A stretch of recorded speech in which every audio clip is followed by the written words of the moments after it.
Os eliminados na etapa de heteroidentificação do concurso do TRF da primeira região vão ser conhecidos nessa sexta-feira. Nós vamos ter, então, a lista aí dos candidatos que a FGV realmente reprovou, eliminou na etapa de heteroidentificação. Então, vamos conversar um pouco sobre isso, sobre o que você pode fazer, você que foi eliminado, você que não for eliminado, enfim. Vamos lá, então, essa é uma etapa importante do concurso muito relevante, né? E eu quero já deixar adiantado aqui para vocês que a equipe lá do Direção Concursos fez uma parceria com um grande especialista na área de heteroidentificação, porque muitas vezes essas reprovações têm falhas, eu vou comentar um pouco dessas falhas aqui, e às vezes é o caso você recorrer administrativamente, quando não judicialmente também, mas pelo menos recorrer administrativamente, e a parceria que o Direção Concursos fez com o especialista foi justamente para auxiliar vocês na etapa do recurso administrativo da heteroidentificação. E sendo do seu interesse, aqui na descrição do vídeo tem um link para você já conhecer como é que funciona esse recurso da heteroidentificação, eventualmente fazer a contratação se for necessário, tá? Mas vamos ao que interessa, pessoal. O que acontece, né? A etapa de heteroidentificação, imagino que nessa altura do campeonato todos saibam, são para aqueles candidatos que se declararam negros e que, nesse momento agora, né, estão sendo aferidos, né? Eles, a princípio, é uma autodeclaração, mas a banca vai lá e verifica se realmente, né, a heteroidentificação é isso, é uma identificação feita de fora por outras pessoas, né, para verificar se realmente você é um candidato negro. Essa heteroidentificação no concurso TRF1, ela foi feita basicamente em duas etapas. A primeira etapa foi o quê? Todo mundo, quando fez a inscrição para o concurso e concorreu como candidato negro, teve que mandar uma foto de si. Você teve que mandar uma foto, seguindo ali determinados padrões, mas podia ser uma foto amadora, uma foto feita com o seu celular mesmo, de casa. Você mandou essa foto, os candidatos mandaram essa foto, e aí, dentre aqueles que foram aprovados no concurso, eles analisaram, poxa, olha, essas fotos aqui, dá para ver, pô, realmente esses candidatos aqui são negros, maravilha. Agora, esses aqui que a gente está em dúvida, né, esses aqui que a gente está em dúvida, em vez de eliminar direto só com base na foto, vamos convocar esses candidatos para virem presencialmente. E foi bastante gente, foram milhares de candidatos convocados, se eu não me engano, da ordem de 4 a 6 mil candidatos que foram convocados para comparecer presencialmente. Né? Se você não foi convocado para comparecer presencialmente, de duas uma, ou você nem figura entre os aprovados no concurso, ou você figura entre os aprovados, ou potencialmente aprovados, e você foi aceito, a sua foto foi suficiente. Agora, se você foi convocado, né, para ir lá presencialmente, pode ser que a sua foto não tenha sido aceita, tenha gerado dúvidas, pode ser que, talvez, às vezes até pela qualidade da foto, tá? Às vezes não é que eles estão com dúvida se você é ou não é negro, mas às vezes a qualidade da foto não estava tão legal e eles te convocaram para verificar presencialmente. E aí o que acontece, né? A princípio, a verificação, toda a legislação, ela deixa duas coisas muito claras. A primeira coisa é que o que é negro? Negros são pretos e pardos de acordo com os critérios do IBGE. Só que isso é uma coisa muito vaga, porque quais são os critérios do IBGE? Se você vai olhar, o principal critério que o IBGE utiliza para verificar se você é negro ou não é o quê? É a autodeclaração. Então vira uma definição, a gente chama de definição circular isso, tá? Porque você tem uma lei falando que, olha, o que vale é do IBGE.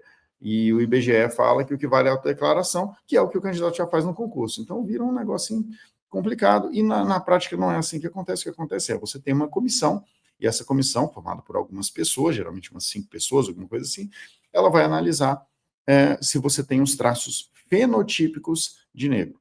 Né? Lembrando que o que vale é o fenótipo, ou seja, a sua lata, a sua aparência física, não outros elementos, tá? Não outros elementos. O que vale efetivamente é o fenótipo, embora a gente já tenha visto distorções, inclusive nisso, tá? Eu já vi em outros concursos distorções grandes nessa aplicação.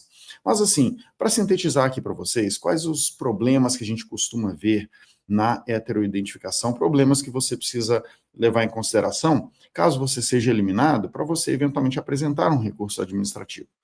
Um primeiro problema muito comum é a motivação que é dada para eliminar os candidatos. Geralmente, os candidatos são eliminados de uma forma muito seca, com uma motivação muito resumida, muito simples, que não dá margem para entender, poxa, por que exatamente eu fui eliminado?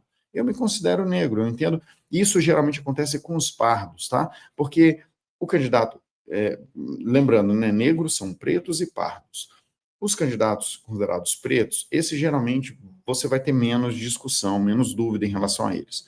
O pardo é que é uma discussão maior, porque no Brasil muita gente se considera parda e a interpretação das bancas tem sido mais afunilada de que pardo não tem que ter todas as características de negro e no máximo a pele um pouco mais clara, tá? Então é esse que é esse público que acaba sofrendo mais. E a motivação para a eliminação acaba sendo muito vaga. Então esse é um primeiro problema. Às vezes é importante questionar a motivação que foi dada, se foi dada alguma motivação em relação à sua eliminação.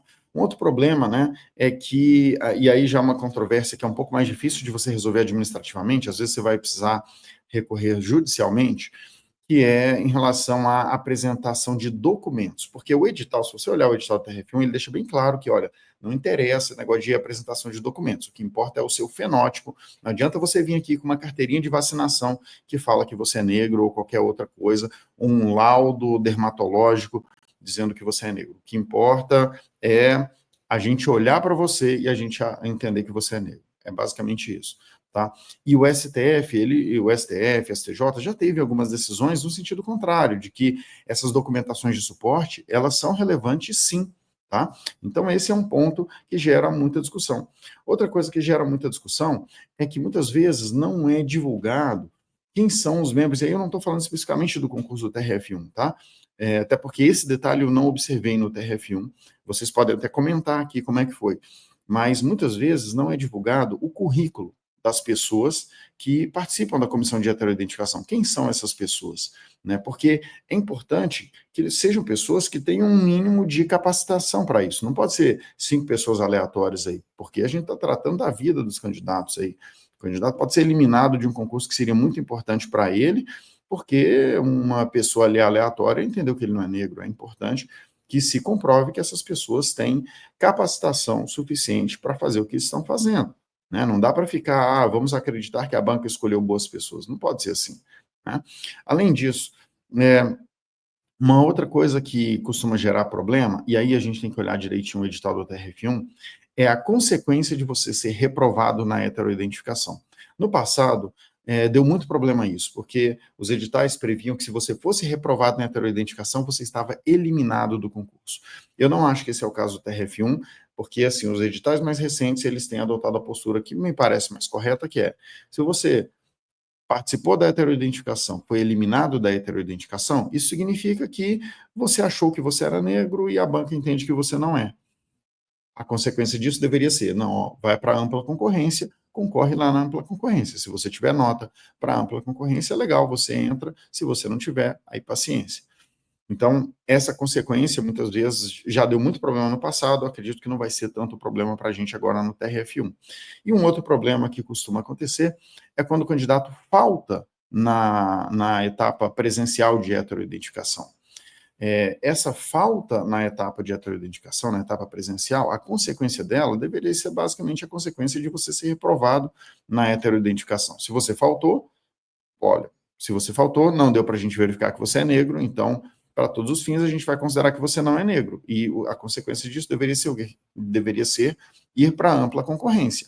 Mas muitas vezes, né, a gente vê previsões no edital, e aí vocês lembrem aí conosco aqui nos comentários como é que está no caso do TRF1, muitas vezes a consequência acaba sendo eliminação do concurso. O cara faltou na heteroidentificação, é eliminado completamente do concurso.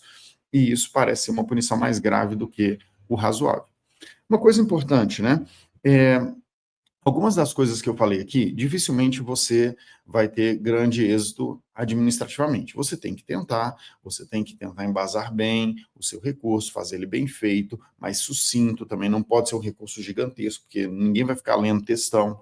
Então você tem que fazer um recurso bem embasado, tecnicamente, jurisprudência, interpretações, não sei o que, tal, legislação, mas você tem que ter clareza de que em algumas situações, algumas coisas faz muito sentido você recorrer administrativamente.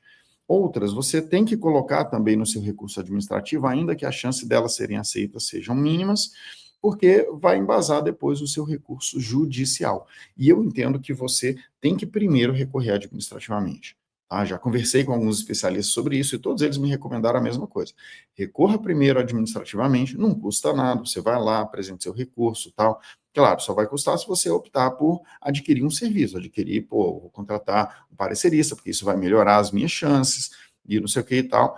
E aí você vai lá, contrata um parecerista, que vai lá e elabora o recurso para você. A pessoa elabora o recurso, você, então, a partir daquilo, você entra com o seu recurso, né? E você sabe que depois pode ser que você opte por entrar judicialmente se for preciso, tomara que não seja. Mas existem alguns elementos, como por exemplo, essa parte dos documentos, né? Eu quero falar especificamente sobre esse ponto. Apresentação de documentos. O edital do TRF1, ele é muito claro dizendo que, olha, não vale documentos, vale só olhar para você, só vale o seu fenótipo. Então, não venha aqui trazendo seu cartão de vacinação ou qualquer outro documento físico que diz que você é negro, um laudo dermatológico, porque a gente não vai aceitar. Ainda assim, esse é o tipo do ponto que na justiça você pode conseguir, mas administrativamente vai ser muito difícil. Ainda assim, eventualmente vale a pena você citar, colocar isso administrativamente até para receber a negativa e você utilizar isso como suporte lá no seu recurso judicial. Tá? Bom, então, pessoal, eu acho que vale a pena vocês ficarem muito atentos. O prazo para apresentação de recursos, como eu disse, ele é super curto, tá? Só para deixar bem claro aí para quem está perdido ainda com relação às datas, né? Nesse dia 27, sexta-feira, vai ser o dia que vocês verão se foram eliminados ou não. E aí, você vai ter o final de semana para pensar, para se organizar, porque a partir de segunda-feira começa o seu prazo. Dia 30, você tem do dia 30 até o dia 2. Então, é 30, 31, primeiro e segundo. Né? Dia 2, então, é o prazo limite. Isso é o quê? Quinta-feira da próxima semana. É o prazo limite para a apresentação dos recursos de heteroidentificação. Se você for apresentar, você tem que fazer, e tem que fazer dentro do tempo. Fazer depois do tempo já era. Tá? E aproveito para lembrar aqueles interessados, então, em contar com o suporte de um especialista recrutado pela direção e analisado pela direção para que realmente a gente pudesse garantir, né, a qualidade dos pareceres que vão ser entregues aos candidatos. Se for do seu interesse, você já clica no link que está aqui na descrição do vídeo, faz a sua aquisição. Só para que você entenda algumas coisas que são importantes, você vai fazer a aquisição, e aí, uma vez que você vai mandar naturalmente alguns documentos, você vai ser abordado, né, pelo seu WhatsApp, pelo seu e-mail, pelo nosso especialista. O especialista vai conversar com você, vai te pedir mais alguns documentos, mais algumas informações, e ele vai elaborar um parecer, e esse parecer vai ser enviado para você, para que você coloque lá no site da banca, porque o especialista não pode entrar no site da banca, na área do aluno, e fazer isso por você. Tem que ser você mesmo, mas ele vai elaborar um parecer bem fundamentado, tá, trazendo todos os elementos relacionados ao seu caso concreto, para ser apresentado para a banca. É importante que você, por exemplo, compartilhe com ele qual foi a motivação, né, por que motivo a banca está alegando que você foi eliminado. E digamos que o parecerista entenda que, olha, o nosso especialista, melhor dizendo, né, entenda que, olha, não faz sentido entrar com recurso aqui, esse candidato aqui realmente ele se equivocou e dificilmente ele vai ser aceito como negro.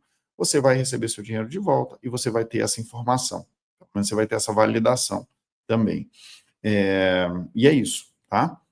Caso contrário, não, o pessoal faz o recurso, manda para você, você utiliza ele aí para apresentar um recurso mais bem embasado.